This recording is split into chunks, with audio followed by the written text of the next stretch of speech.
কি খবর সবার? আশা করি ভালোই আছো। তো আজকে আমরা একটা পালতোলা নৌকা আঁকবো। তোমাদের যাদের সিলেবাসে পালতোলা নৌকা আছে তারা অবশ্যই ভিডিওটি দেখে পাশে প্র্যাকটিস করবে। তো সবার আগে আমরা একটা এরকম সোজা টান দিয়ে হালকা বাঁকা করে দেবো দুই সাইডে।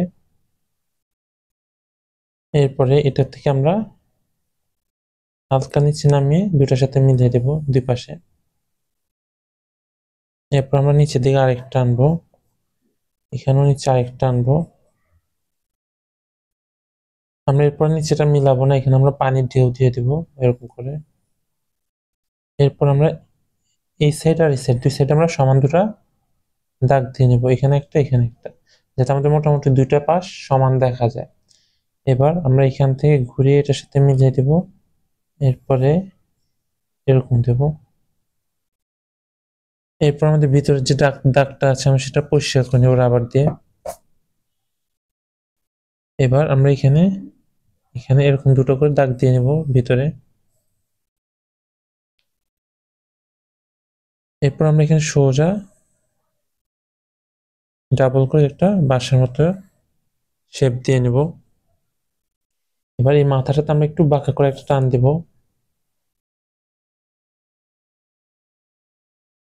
এবার এখান থেকে আমরা ঘুরিয়ে আনবো, এখান থেকেও ঘুরিয়ে বাঁশের গোড়া পর্যন্ত নিয়ে আসবো।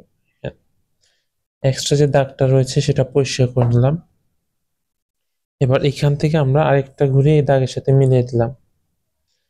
এবার এটা আমাদের অনেকটা বেশি হয়ে গেল, তো আমি এটা একটু ছোট করে নিচ্ছি, সামান্য ছোট করে নিলাম। এবার এখান থেকে আমরা একটা টান দিয়ে নিচে মিলিয়ে দিব, আর এখানে বরাবর আমরা এখানে একটা টান দিয়ে নিচে মিলিয়ে দিব। হচ্ছে আমাদের নৌকাটা। এবার আমাদের যে এক্সট্রা দাগটা রয়েছে এই দাগটা এটা আমরা পরিষ্কার করে নেব। এটা দেওয়ার মেইন কারণটাই হচ্ছে যাতে আমাদের এই পাশ আর এই পাশটা সোজা থাকে। আমরা যদি এটা এটা ছাড়া আঁকতাম তাহলে দেখা গেল এটা আর এটা সরে যেতে পারে। তোমরা এই দুইটা পাশ সুন্দর করে কভার করবে। আমি ছবিটা আবার দেখাচ্ছি। আমরা প্রথমে কি করেছিলাম, এখানে টানটা দিয়েছিলাম, এরপর নিচে গাঢ় করেছিলাম, এরপরে নিচের দিকে দুটো টান দিলাম এবং এই পাশে আর এই পাশে দুটো অংশ ভাগ করে নিয়েছিলাম। এরপরে ঘুরিয়ে আমরা এটার সাথে মিলিয়ে দিলাম, এদিকে আনলাম, আবার এটার সাথে মিলিয়ে দিলাম। এরপর আমরা বাঁশটা এঁকেছিলাম, বাঁশটা এখানে পুরাটা দিয়েছিলাম, এটা মনে রাখবে তোমরা। এরপর হচ্ছে আমরা এখানে একটু বাঁকা করে একটা টান দিয়েছিলাম। এরপরে ঘুরিয়ে আমরা এই পর্যন্ত আনলাম নিচ বরাবর, এটাকে ঘুরিয়ে নিচ বরাবর আনলাম, বাঁশের নিচ বরাবর। এরপর আমরা এটাকে ঘুরিয়ে একটা ঢেউ দিলাম। এরপরে মাথা থেকে আমরা একটা রশি আঁকলাম নিচ বরাবর নৌকার, এখান থেকে আরেকটা দিলাম। এবার এখানে পানির ঢেউ দিলাম আমরা, এটা হচ্ছে একটা। এরপর আমরা ভিতরে আরো কয়েকটা ঢেউ দিয়ে দেব। এই হচ্ছে আমাদের নৌকাটা। এখন আমরা এটা কালার করব। তো কালার করার জন্য আমরা এই যে পালটা রয়েছে পালটা লাল কালার দিব, পুরোটা লাল কালার করবো। এটা পালের কালারটা দিয়ে শুরু করলাম, কোন অংশ যাতে ফাঁকা না থাকে।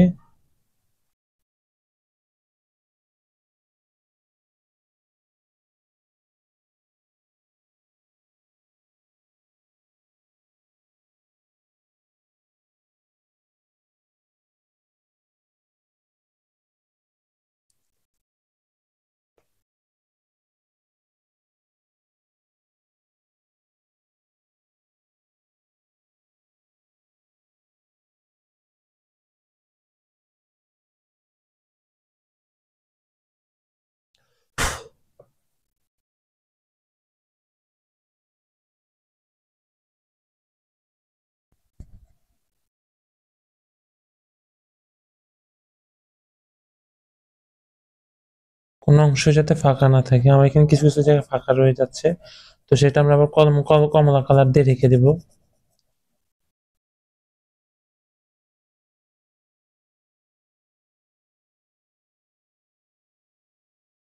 দাগের বাইরে যাতে আমাদের রং যেন না যায় সেদিকে তোমরা খেয়াল রাখবে।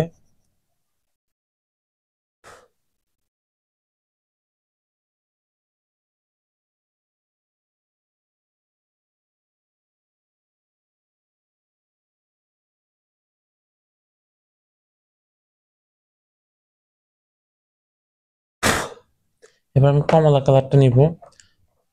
আমাদের যেহেতু অনেকটা ফাঁকা রয়ে গেছে, আমি যখন কমলা কালার দিয়ে এখন পুরোটা ব্লেন্ড করে নিই, তাহলে ফাঁকা জায়গাগুলো সব ভরাট হয়ে যাবে, তখন আর খারাপ দেখাবে না ছবিটা।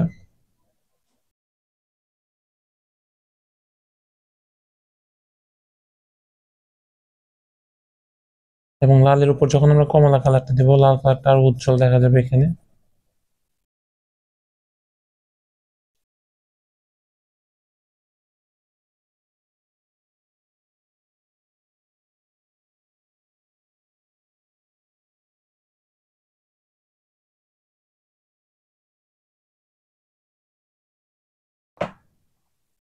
আমাদের যে বাঁশটা রয়েছে, আমরা বাঁশটা হচ্ছে কাঠালি কালারটা করব।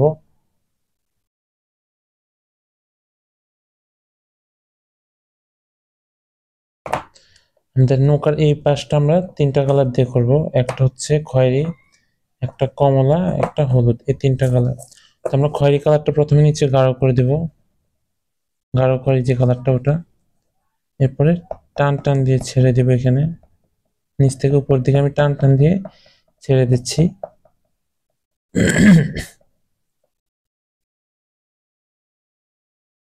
এরপর আমি হলুদ কালারটা নিলাম, হলুদ কালারটা উপরে সরাসরি কালার দিলাম।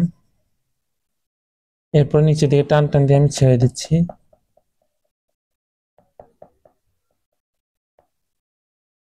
এরপর নিলাম কমলা কালারটা। এবার আমি কমলা কালারটা পুরোটাতে ভালো মতো কালার করে নেব, নিচ থেকে উপরে।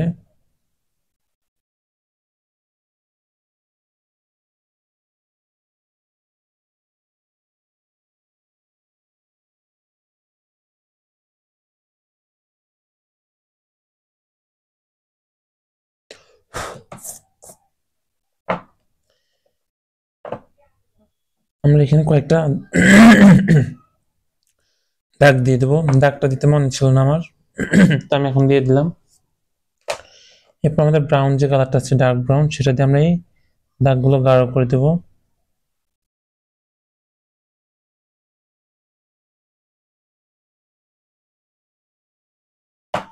এরপর হচ্ছে আমরা কালো এবং খয়েরি এই কালারটা দিয়ে নৌকার নিচের অংশটা কালার করবো। তো তার জন্য আমরা এখানে হালকা করে কালো রংটা আগে দিয়ে নেব, বেশি চাপ দেওয়া যাবে না।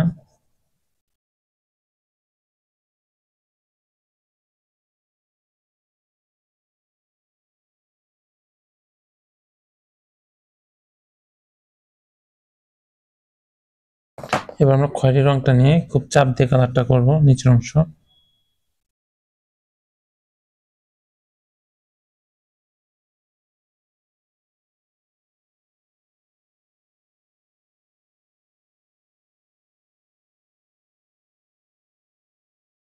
আর তোমাদের যদি একদম ডার্ক খয়েরি কালারটা থাকে, তখন তোমরা এটা ডার্ক খয়েরি কালারটা দিতে পারো।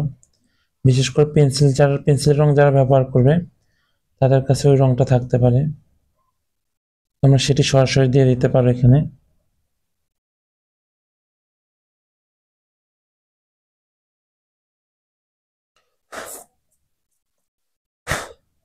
আমরা এই কালারটা এখানেও দিয়ে দেবো।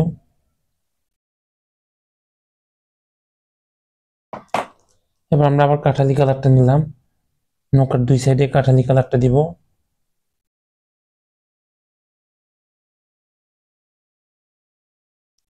এরপর মাঝে একটা করে দিলাম, এখানে একটা দিলাম।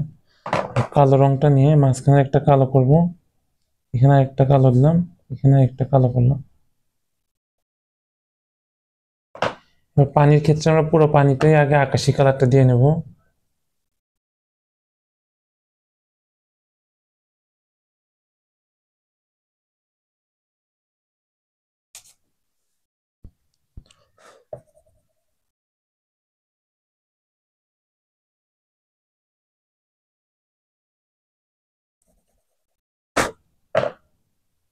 এবার আমাদের গাঢ় নীল কালারটা নিয়ে আমরা ঢেউগুলো গাঢ় করব।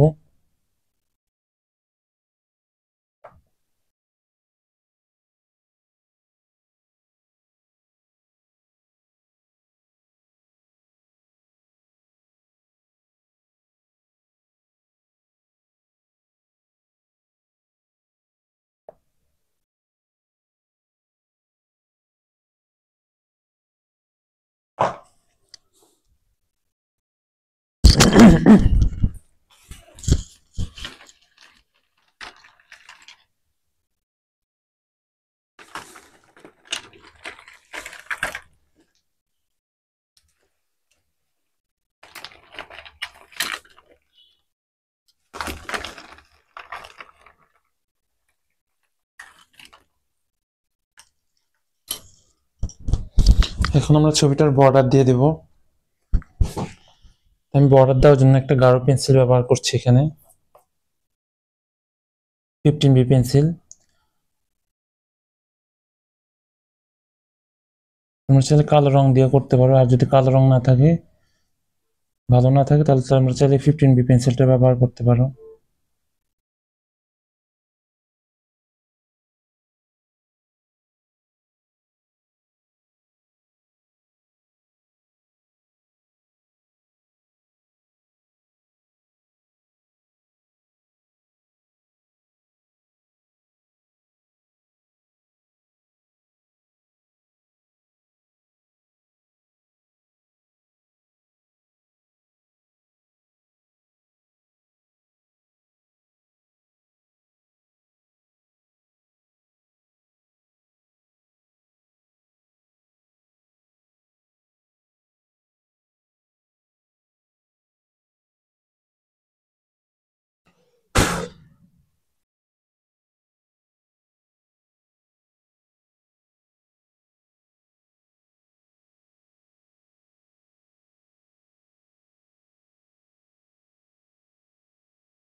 এই পেন্সিলটা অনেক গাঢ়, তো এটা দিয়ে বর্ডার দিলে সুন্দর দেখাবে।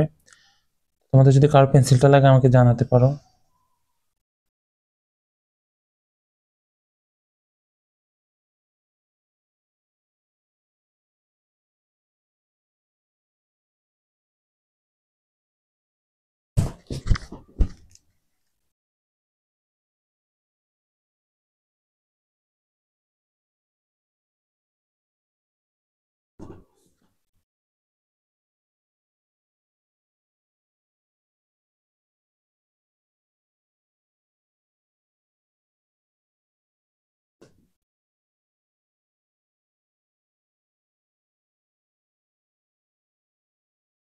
আমি পানির ভিতরে আর কয়েকটা ঢেউ ঢেউ দিয়ে দিলাম। এখন আমরা এখানে একটা মানুষ আঁকবো। মানুষটা আঁকার কথা মনে ছিল না যদিও আমার। মানুষটা আমরা কিভাবে আঁকি একটু খেয়াল করো সবাই। আমরা এরকম ডিমের মতো একটা অংশ দিলাম, তার উপরে এরকম ছোট্ট একটা গোল দিলাম, এখানে একটু নামিয়ে দিলাম এর মতো করে। এবার এখানে এরকম দিয়ে আমরা একটা গোল দিয়ে দিলাম, এখানে মাথায় আমরা একটা ক্যাপ দিয়ে দিলাম, হাতে একটা বইটা দিয়ে দিলাম। আমি মানুষটা এখন কালার করি। তো মানুষটা কালার করার জন্য আমি মাথার যে টুপিটা আছে সেটা হচ্ছে গাঢ় খয়েরি কালার দিয়ে দিলাম। আর শরীরের জামাটা আমি এখানে বেগুনি কালার দিব।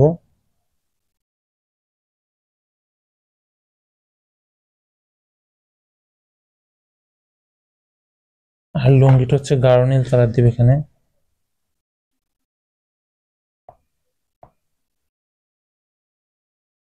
আচ্ছা, এরপর হচ্ছে আমরা যে বইটাটা রয়েছে বইটাটাও খয়েরি কালার দিব এখানে। আর হচ্ছে হাত আর পা মুখগুলো আমরা হচ্ছে কমলা কালার দিব এখানে।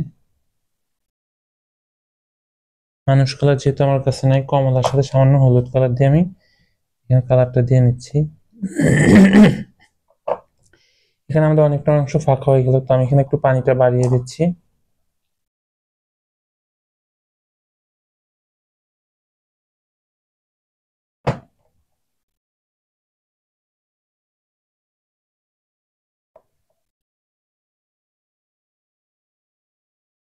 এখন আমি আবার বর্ডারটা দিয়ে নিই নিচের অংশগুলোতে মানুষটাতে।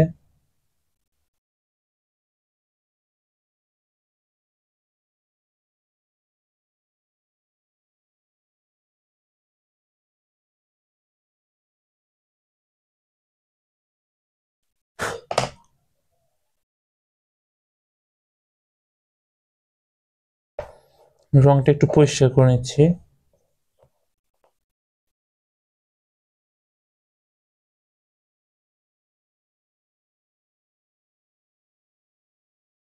এই হলো আমাদের পেন্টিংটা। তোমরা সবাই এটা বাসায় প্র্যাকটিস করবে। ধন্যবাদ সবাইকে।